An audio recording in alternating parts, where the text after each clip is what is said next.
Good afternoon. I'm Eric Paulson. Thank you for joining us today. And I'm Melanie Hebert, in for a special edition of the Eyewitness News at noon. Again, this is still very much a developing story, and we do have 5 reporters covering it at this hour. And here's what we do know. This morning, 2 St. John Sheriff's deputies were killed, 2 other deputies were wounded, and now we're hearing this is being described as an active crime scene, but not as a search operation. Earlier, there had been some conflicting stories about whether police were still searching for a suspect. That now has apparently been cleared up. But what we know for sure is that it all began outside a parking lot for workers at the Valero refinery, this on East Airline Highway. Then there was a second shooting at a trailer park nearby, and 2 deputies were killed. And we have full team coverage on this breaking story. Bill Capo on River Road along the St. Charles-St. John Parish line. And Maya Rodriguez has the latest from the River Parishes Hospital. But first, let's start with Mike Haas, who's live on the scene in LaPlace, and what he knows at this hour in a very tragic and somewhat complicated story. Mike?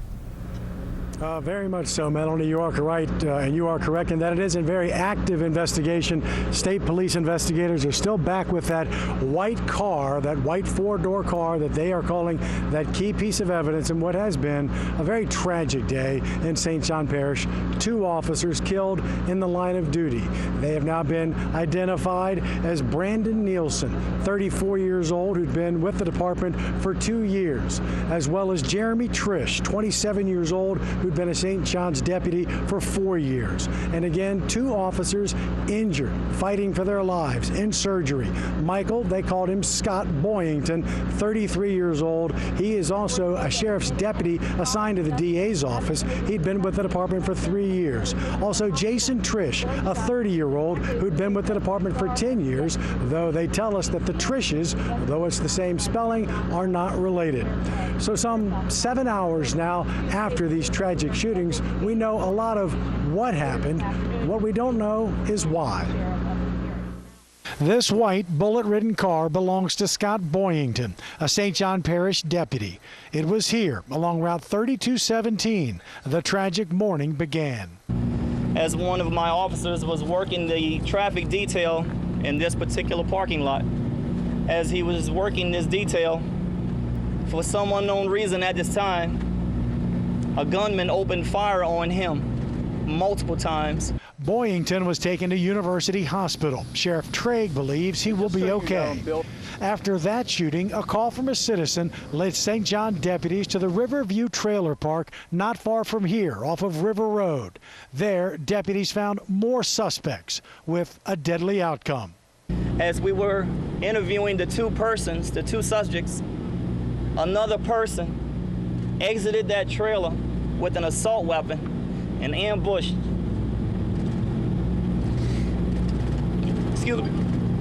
by 2 officers.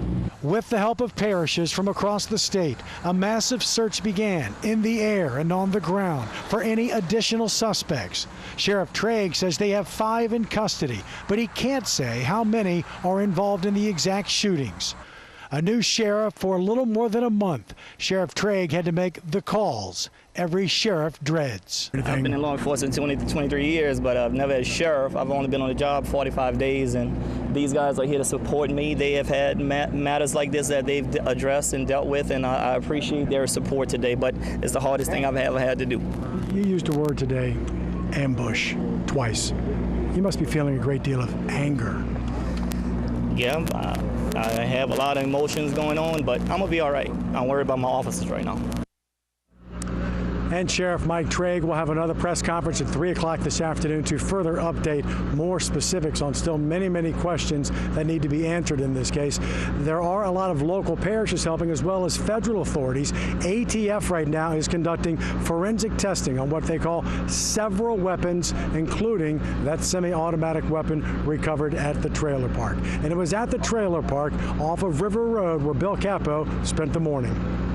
Hours after the shootings took place, this remains a very active crime scene. State police are still blocking off a large portion of River Road in St. John Parish. Behind me, you can see where the most active crime scene is.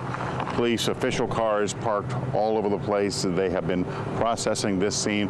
Back in that area is where the Riverview Trailer Park is, where the second set of shootings took place. And for residents in this area, it has been a very scary morning with the roadblocks at several different locations. heavily armed officers searching vehicles as they left the area as police searched for the last of the suspects that was still at large through most of the morning.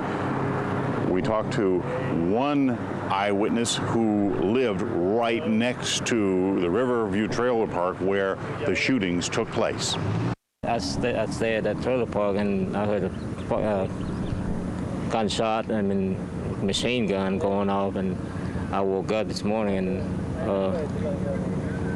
I get ready to go to work. I came out the door and coming out of the driveways, about 6, 7 policemen cars pulling in my campground. The trailer park. How frightening is this? It's very scary because I live right down this street and he's loose in these woods somewheres, and you know, he could be knocking at my door, be hiding in my house, and you never know.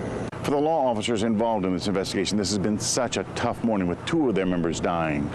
One state police officer came to me to find out the identities of the 2 victims, and when I told him Brendan Nielsen's name, he started to cry. He said, "I know that man. We used to ride bicycles together." And then, as all the law officers have done this morning, he went back to work. I'm Bill Capo, Channel 4 Eyewitness News. All right, Bill, thank you. It's been a tough day for all concerned. Let's check in now with Maya Rodriguez, who is at River Parish's hospital. And Maya, do we know how many people were taken there? Well, right now we have one person here at River Parish's hospital. It's one of 2 hospitals that are treating the 2 wounded officers. Citing privacy laws, though, hospital officials are not releasing their conditions at this time. Now, here's what we do know. One of the officers that's being treated is 33-year-old Michael Scott Boynton. He is being treated at the LSU Interim Hospital, and 30-year-old Jason Trish is being treated here at River Parish's. The sheriff said both were in surgery this morning. Now, we've seen law enforcement vehicles here this morning, and the hospital has set up a checkpoint near the entrance to the emergency room. Now, Acadian Ambulance says they transported a total of 6 people today, 2 by helicopter, 4 by ambulance. 4 of the 6 were law enforcement officers. The sheriff says the other 2 may have been suspects who were shot or otherwise injured this morning. But again, 2 injured St. John law enforcement officers getting treated at 2 different hospitals, one the LSU Interim Hospital, the other one here at River Parishes. Again, their conditions are not known at this point. We're live in La Place. Maya Rodriguez, Channel 4 Eyewitness News. Eric and Melanie. Thank you very much. Well, another deputy is also being treated, as you heard Maya mention, here in a New Orleans hospital. And for an update on that, we go to medical reporter Meg Ferris. Meg? A team of nearly a dozen physicians and nurses, highly trained specialists, had the sheriff's deputy within 40 minutes of paramedics getting to the scene. And statistics show that when someone with very dangerous critical injuries is brought to a level 1 trauma center, he or she is more likely to survive because they also have blood and plasma ready to give. The deputy who was brought to the trauma center is 33-year-old Michael Boynton. He was shot on the scene several times and was airlifted to University Hospital. We have also learned from a law enforcement source that one of the perpetrators was also airlifted to University hours after Deputy Boynton. It is customary for these patients to be under the watchful eye of a few guards while they're being treated. Reporting from the Level 1 Trauma Center at LSU's University Hospital, Meg Ferris, Channel 4 Eyewitness News. Back to you. And Governor Bobby Jindal expressed his shock at this morning's tragedy. He released a statement just a short time ago saying, in part, "Supriya and I were saddened to hear the news this morning about this terrible act of violence. Our thoughts and prayers are with the victims and their families." That from Governor Jindal. And because of this morning's shootings, there are a number of street closures around St. John Parish today. Let's check in with traffic reporter Sheba Turk for more on that. Sheba? That's right, Eric and Melanie. As the investigation continues, we are still seeing some street closures in St. John Parish. Now, keep in mind, LA 3217 is completely shut down between Airline Highway and LA 628, which turns into River Road. So right now, no access to LA 3217. Also, keep in mind, you're going to run into some trouble traveling westbound between St. Charles Parish into St. John Parish. That's because state police have a checkpoint set up on River Road. So right now, your best bet is to stick with Airline Highway, and if you want to get back onto River Road further into La Place, you can take Highway 51. Right now, that's all we know as far as road closures. We'll let you know as soon as these reopen. Right now, Eric and Melanie, back over to you. All right, Sheba, thank you. Thank you very much. And stay with Eyewitness News for the latest developments on this story. We will, of course, be bringing you the 3 p.m. news conference to update that story live here on Channel 4 and on Wwltv.com. Today, FBI agents went door to door talking to neighbors at the Riverview Mobile Home Park. Crime scene tape is still up outside a group of trailers where St. John deputies Brandon Nielsen and Jeremy Trish lost their lives, and a third was wounded in a barrage of gunfire yesterday morning. One neighbor showed us where the shootout happened. This white trailer is where the guns was at to begin with, the AK-47 and the civilian 16. The accused shooter, 24-year-old Brian Lynn Smith, was charged with attempted first-degree murder. His father, 44-year-old Terry Smith, his other son, 22-year-old Derek Smith, 28-year-old Kyle David Yokel, and 21-year-old Tanisha Bright are facing principal to attempted first-degree murder. 23-year-old Brittany Keith and 37-year-old Chanel Melissa Skanes are charged with accessory after the fact. These charges deal only with the first shooting of Deputy Michael Boyington outside a Valero parking lot. We have in custody, I believe, are some of the most violent, evil people on the planet. 2 months ago, deputies in DeSoto Parish had the Smiths and Yokel under surveillance in the town of Mansfield.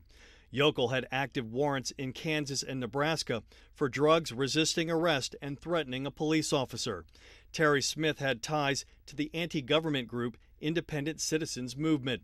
Michael Welsh says he recently moved to LaPlace to be close to the Smiths, who are related to his wife. I knew they owned weapons, but we've taken them to the range and shot them, but they've never acted aggressive with them, or brandish them around, Welsh says the group arrested for the shooting worked for a contractor at a diesel facility near the Valero refinery.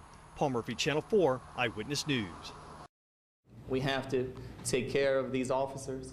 A little more than 24 hours after losing 2 of his deputies, St. John Sheriff Mike Trigg says 2 surviving deputies from yesterday's shooting are improving. I have 2 very good surviving officers, and we need to take care of them and their families. And we also need to take care of my officers that were killed in the line of duty and their families. The sheriff says he visited the families of both of the deputies killed and then went to the 2 hospitals now caring for the injured deputies. At River Parish's hospital in LaPlace, he spoke to Officer Jason Trish. He couldn't really speak, but he could write. And I think today they took him off the ventilator, so he's recovering very, very well. I'm very thankful for that. Sheriff Trigg says he then traveled to the LSU Interim Hospital in New Orleans, where Officer Michael Scott Boyington is recovering, his sense of humor firmly intact. He's doing very well also, and he just wanted me to tell everyone that he'll be back to work Monday.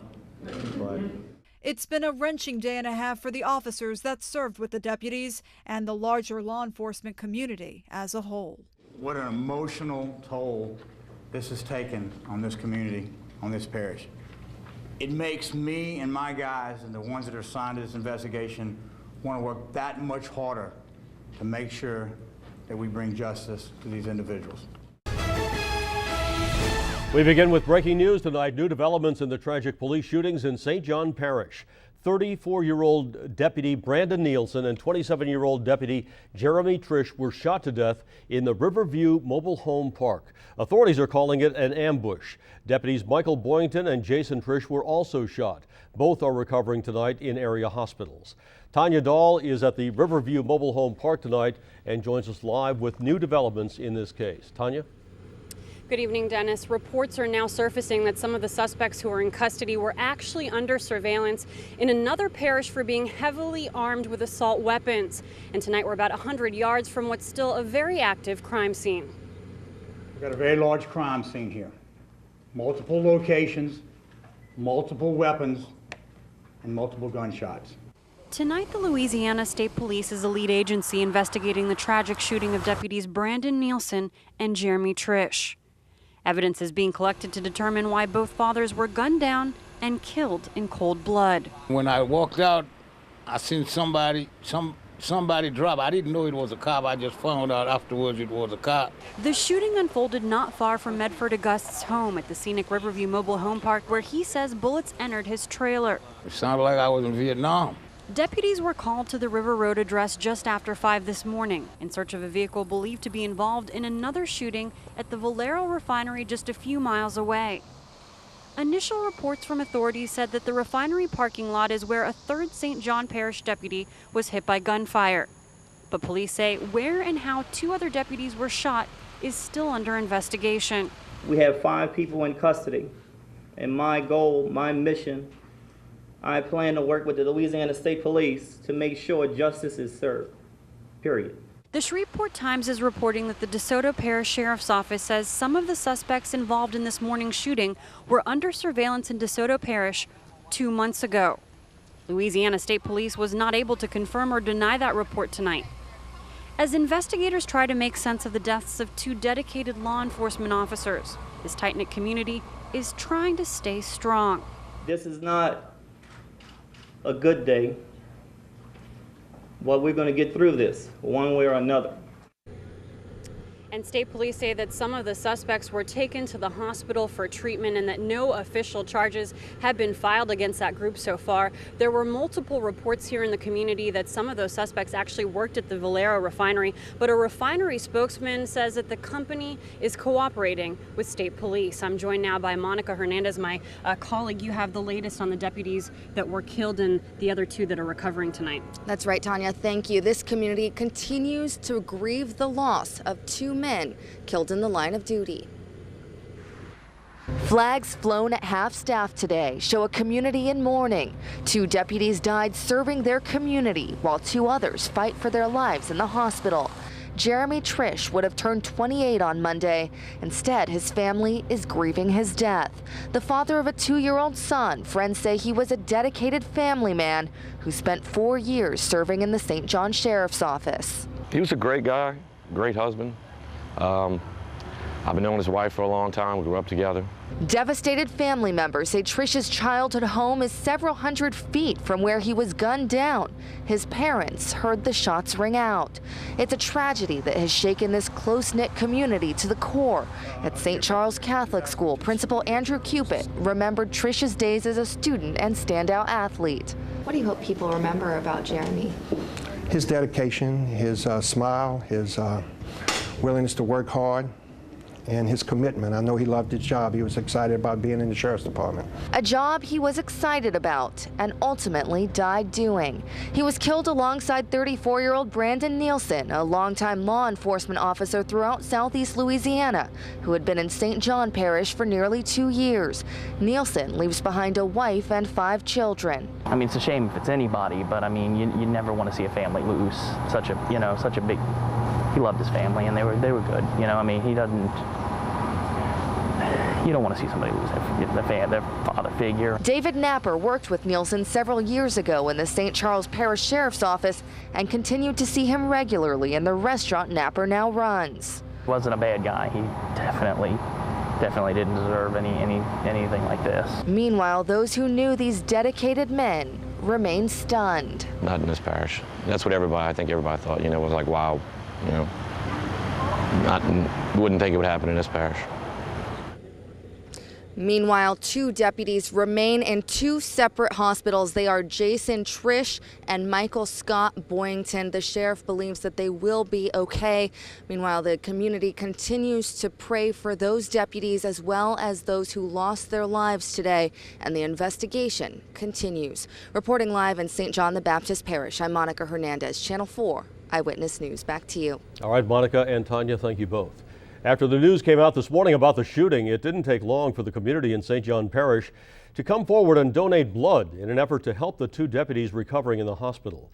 People said they feel it's their duty to help these men who put their lives on the line every day. With the deputies and all like that have fallen, and some of those were friends and we grew up together, it's just the right thing to come out and support the deputies. If you weren't able to make it today, the LaPlace Blood Center will be holding another blood drive tomorrow from 11 a.m. to 7 p.m. And the St. John Sheriff's Department is also holding a blood drive from 11 a.m. to 6 p.m. tomorrow.